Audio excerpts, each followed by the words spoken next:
社区大学不是强化班，也不是保证班。娃娃 TV。Hello， 大家好，我是 Lisa， 我今天要来跟大家好好聊聊社区大学到底是什么。我最近发现有很多人对社区大学有迷思，可能觉得读社区大学就一定能转学，一定能转到好学校，但事实上并非如此。社区大学就跟我开头说的一样，它不是强化班，也不是保证班，不是说读了社区大学就一定能转学，或者是一定能转到好学校。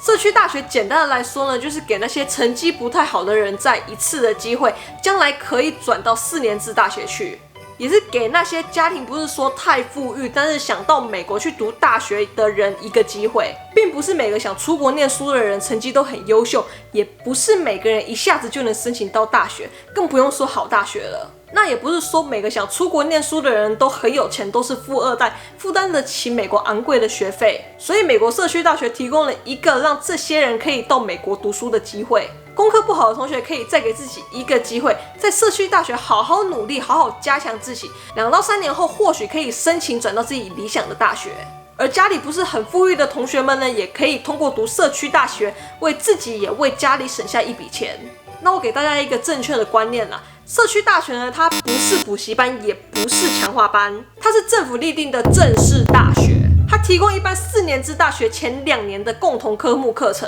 你完成社区大学的课程之后呢，你就可以申请转到4年制大学，继续去完成你大学的学士学位。所以社区大学只会提供课程给你去上，并不会特别帮你去强化什么，也不会保证你一定能申请到什么大学。社区大学没这么神啦，全部都要靠自己的努力去选课、去读书、去参加课外活动、去打听消息。打听消息真的很重要。好，那我最后再说一次哦，听清楚了哦。社区大学呢，它不是强化班，也不是保证班，它不能保证你一定能转学，也不能保证你一定能申请到好学校。全部一切的一切呢，都要靠自己的努力，自己去取得好成绩，这才是可以转到好学校的秘诀。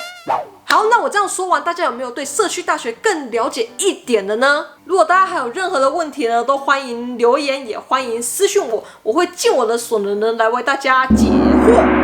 那如果你喜欢今天这个影片的话呢，拜托麻烦帮我按个赞，然后分享出去。然后还没有订阅我的朋友们呢，也拜托麻烦帮我按个订阅，然后不要忘记打开小铃铛，才可以在第一时间收到 Lisa 的最新影片通知哦。那另外 Lisa 也有 Facebook 跟 Instagram， 有兴趣的朋友们呢，也可以去 follow 按赞一下哦。那我们就下次见啦，拜拜。